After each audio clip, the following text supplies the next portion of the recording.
But అప్పుడప్పుడు ఏమవుతుంది అంటే ఈ హాస్యం పండించే ఈ రీతిలో అప్పుడప్పుడు వాళ్ళ మీద వీళ్ళ మీద జోక్స్ వేయాల్సి వస్తుంది, లేకపోతే అది కొంచెం బ్యాడ్గా పోర్ట్రే అయ్యే విధానం కనిపిస్తుంది టీవీలో. సో దాని గురించి ఏమంటారు? నేనేమంటానంటే పర్టికులర్గా ఒక జానర్ ఆడియన్స్ ఉండరు కదా.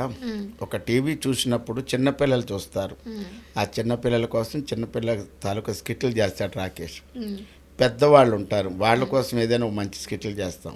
అలాగే యూత్ ఉంటారు, వాళ్ళని నవ్వించడానికి వాళ్ళని కవ్వించడానికి చేస్తాం. మోర్ ఎవర్ సొసైటీలో చాలా ఉంటాయి, అవి ఎవడు పట్టించుకోడు. దాన్ని కూడా మన కామెడీ రూపంలో సెటైరికల్ కామెడీగా కొన్ని చెప్తాం. సెటైరికల్గా కామెడీ చెప్తే ఏముందంటే ఎవరికో గుచ్చుకుంటుంది, ఇది నా గురించి అన్నాడు కదా ఇతను అని. అది నువ్వు సరిదిద్దుకోగలిగితే అరే మంచి సెటైర్ వేసాడు, నాలో ఒక మార్పు తీసుకొచ్చాడు అని చెప్తాం. సెటైర్ వేసిన తర్వాత కూడా నువ్వు అలాగే ఉన్నావు అంటే ఇంకా సెటైర్లు పడుతూనే ఉంటాయి. టు బి ఫ్రాంక్గా చెప్పాలంటే సెటైర్ అనేది చాలామంది యాక్సెప్ట్ చేయరు. ఎవరైనా ఎందుకు విమర్శిస్తారు, ఎవరైనా ఎందుకు కౌంటర్ వేస్తారంటే ఏదో ఒక సొసైటీలో ప్రాబ్లం ఉంటుంది. ప్రాబ్లం ఉన్నప్పుడు దాన్ని మనం ఇలా చెబితే అవతల వాడికి నచ్చుతుందేమో అని చేస్తాం. అందుకంటే ఒకరిని కిండల్ చేయాలని, ఒకరిని అపహాస్యం చేయాలని ఉండదు. సమ్ టైమ్స్ పంట కింద రాయిలా వచ్చినా దాన్ని వదిలేసి వెళ్ళిపోవాలి. నెక్స్ట్ భారీ బడ్జెట్స్ ఏమైనా ఉన్నాయా మీరు చేసేటివి? ఉన్నంతలో చేస్తున్నప్పుడు సాయి కుమార్ గారు అబ్బాయి ఆది హీరో ఒక సినిమా చేస్తున్నాం.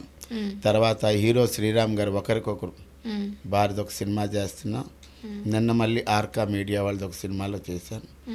వచ్చినంత వరకు భారీ బడ్జెట్టా, మైనర్ బడ్జెట్టా, చిన్న బడ్జెట్టా లేదు.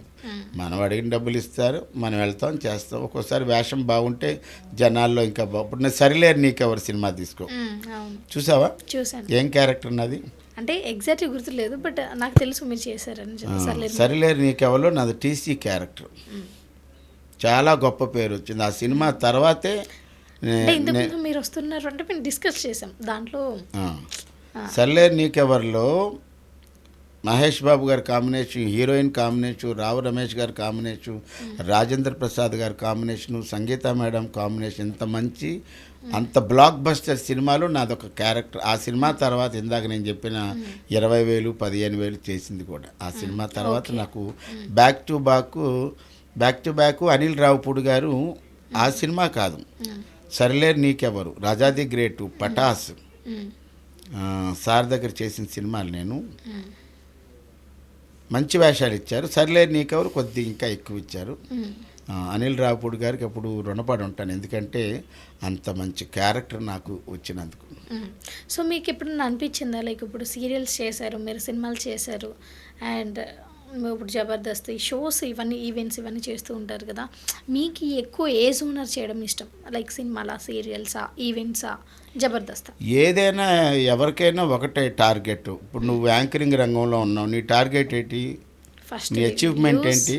సెకండ్ది ఫస్ట్ది వ్యూస్, సెకండ్ది మనీ.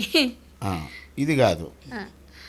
నువ్వు యాంకరింగ్ రంగంలో రమ్య అంటే బీఆర్కే న్యూస్లో యాంకర్ అంటాం, కానీ నీ అచీవ్మెంట్, నీ గోల్ ఏంటి? సుమా గారు లాగా ఉండాలి.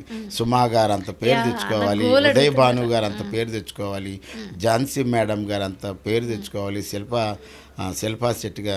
శిల్పా చక్రవర్తి గారు అలాంటి పేరు తెచ్చుకోవాలి, శ్రీముఖి గారు అంత పేరు తెచ్చుకోవాలి, రేష్మిలాగా, అనసూయ గారిలాగా ఉండాలని ఉంటుందా లేదా? ఇది నీ టార్గెట్. మనం సీరియల్ చేసినా, షార్ట్ ఫిల్మ్ చేసినా, వెబ్ సిరీస్ చేసినా, ఏం చేసినా చివరి గోల్ ఏంటంటే సినిమా యాక్టర్ అనిపించుకుంటే అమ్మా మనం ఈ సినిమాలో చేసాం. సంపూర్ణంగా ఉంటుందా? ఏది సంపూర్ణంగా ఉండదు. ఇప్పుడు నేనున్నాను తెలుగులో 350 సినిమాలు చేసిన, చాలా సినిమాలు నా హిందీలో 70, కన్నడలో 70, తమిళ్లో 70 చాలా చేసాం. ఇప్పుడు నేనేం ఆలోచిస్తాను, అరే మనం తెలుగులో చేసాం కదా, ఒక తమిళ సినిమా చేయాలరా, తమిళ సినిమా చేసాం, ఒక కన్నడ సినిమా చేయాలరా, ఒక భోజ్పురి సినిమా చేయాలి, ఒక ఒరియా సినిమా చేయాలరా. దీని తర్వాత ఏది, అరే మనం ఇప్పుడు బాలీవుడ్లో చేయాలి. బాలీవుడ్ అయిపోయిన తర్వాత నీ టార్గెట్ ఏంటి? హాలీవుడ్లో ఒక్క షాట్లో కనిపిస్తే చాలరా, వరల్డ్ ఫేమస్ అయిపోతాం అనుకుంటామా లేదా? అంటే మనం దేనికి ఒక హద్దు అంటూ ఉండదు, నువ్వు చేసుకుంటూ పోవడమే. నీ టైంలో నీ సర్వీస్లో నువ్వు చేసుకుంటూ పోవాలి. ఆ వచ్చిన డబ్బులు జాగ్రత్తగా చూసుకుంటే నీ రిమైనింగ్ లైఫ్ నువ్వే ఇప్పుడు నేనున్నాను, ఇప్పుడు కాకపోతే 10 ఏళ్ళ తర్వాత ఫేడ్ అవుట్ అయిపోతాను. నేను ఉండిపోతానైతే నేను చెప్పను, నేనే కదా, ఎవరు చెప్పలేరు. ఎక్కడో దగ్గర బండి ఆగుతుంది. ఆ బండి ఆగే లోపు మన దగ్గర విటమిన్ ఎమ్ బాగుండాలి, ఉంటే. సో ఇప్పుడు సోషల్ మీడియాకి వచ్చి ఫుల్గా ఫేమస్ అయ్యే వాళ్ళందరూ కూడా అంటే ఆల్రెడీ జబర్దస్త్లో కానీ డీలో కానీ ఫేమస్ అయిన వాళ్ళందరూ కూడా ఇప్పుడు ఇన్స్టాగ్రామ్ రీల్స్ అలాగే యూట్యూబ్ ఛానల్ స్టార్ట్ చేసి వ్లాగ్స్ చేస్తున్నారు కదా. మీకు ఎప్పుడు ఆ థాట్ రాలేదా? మేము కూడా ఒక యూట్యూబ్ పెట్టాం, అప్పు విత్ సుబ్బు అని పెట్టాం. అది కూడా సక్సెస్ఫుల్గా రన్ అయింది. ఎందుకో మళ్ళీ నాకు మా ఆవిడ అప్పు విత్ సుబ్బు పేరిట యూట్యూబ్ ఛానల్ రన్ చేశాం.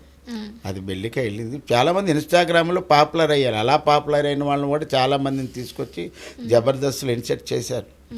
అలాగా యూట్యూబ్లో నువ్వు ఎక్కడైతే పాపులారిటీ వాళ్ళకి అంత పేరు వచ్చిందో వాళ్ళందరినీ శ్రీదేవి డ్రామా కంపెనీకి కానీ జబర్దస్త్ కానీ స్పెషల్ ఈవెంట్కి కానీ పిలుస్తూనే ఉన్నారుగా. ఈవెన్ సీరియల్స్లో మంచి పేరున్న హీరోయిన్లు అందరూ మన మల్లెబాల్ ఎంటర్టైన్మెంట్ పిలుస్తూనే ఉంటుంది, ప్రోత్సహిస్తూనే ఉంటుంది. మొన్న బుర్రకథ కళాకారులను కూడా జబర్దస్త్ స్పెషల్ ఈవెంట్లో పిలిచింది. పౌరాణిక నటులను కూడా పిలిచింది, పెద్ద పెద్ద యాక్టర్స్ని.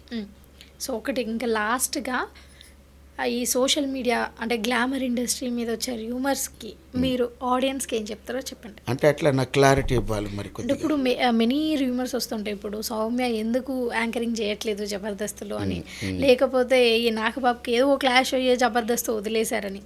సో ఇప్పుడు మీ మీద వాళ్ళు, వాళ్ళ మీద వాళ్ళు, ఇవన్నీ రూమర్స్ బయటకు వస్తూ ఉంటాయి కదా సోషల్ మీడియాలో. సో వాటన్నీ అంటున్నావు కదా రూమర్స్ అని. అదే రూమర్స్ మనం ఎందుకు బిలీవ్ చేయాలి? సో మనము మీడియా మన మీద రూమర్స్ ఏదైనా ఒకటి జనాలకు కూడా చెప్తున్నాను, చూసిందంతా నిజం కాదు. చూసిందంతా నిజం కాదు కాబట్టి ప్రతి దాన్ని మీరు ఇలా ఎందుకు జరిగింది అలా ఎందుకు జరగలేదు అని కాదు, కానీ ఒక్కొక్కరు మానేయడానికి ఒక్కొక్క రీజన్ ఉంటుంది. ఇప్పుడు బాగా ఉన్నోడు నేను మానేసి వెళ్ళిపోతే అయితే డబ్బులు ఎక్కువైపోయినా మానేయాలి, నాకు అవసరం లేదనే మానేయాలి.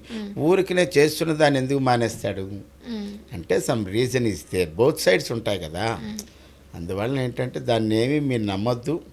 మీ అభిమాన తారల్ని మీరు అభిమానంగా ఎప్పుడు ప్రేమిస్తూనే ఉండండి. మీ ఆశీస్సులే మాకు శ్రీరామ రక్ష. ఓకే అండి, thank you so much. Thank you Ramya, thank you so much once again. Ramya, నీకు చాలా చాలా థ్యాంక్స్ నన్ను ఈ కార్యక్రమాన్ని పిలిపించినందుకు. మోరెవర్ బీఆర్కే ఈ ఛానల్ యాజమాన్యం వారికి హృదయపూర్వక ధన్యవాదాలు తెలియజేసుకుంటూ, ఒక సాధారణ అప్పారావు ఈరోజు ఆసాం అప్పి అయ్యాడు, సెలబ్రిటీ అప్పారావు అయ్యాడు, మోరోవర్ మూవీ యాక్టర్ అయ్యాడంటే ఇదంతా మీరు ఇచ్చినటువంటి ప్రోత్సాహం, మా మల్లెమాల ఇచ్చినటువంటి మా సపోర్టు, మల్లెమాల యాజమాన్యం వారికి, అలాగే ఎన్నో సినిమాలు అవకాశాలు కనిపించినటువంటి చిత్ర దర్శకులకి అందరికీ నమస్కారాలు తెలియజేసుకుంటూ, సర్వే జనా సుఖినో భవంతు, నవ్వే జనా సుఖినో భవంతు, కీప్ స్మైల్ ఆల్వేస్.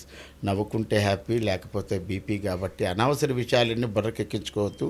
హాయిగా ఆనందంగా సంతోషంగా శుక్రవారం శనివారం వచ్చేటటువంటి జబర్దస్త్ని చూడండి, ఆనందించండి, అభిమానించండి, ప్రోత్సహించండి, ఆశీర్వదించండి. Good luck to everyone. This is awesome Appi.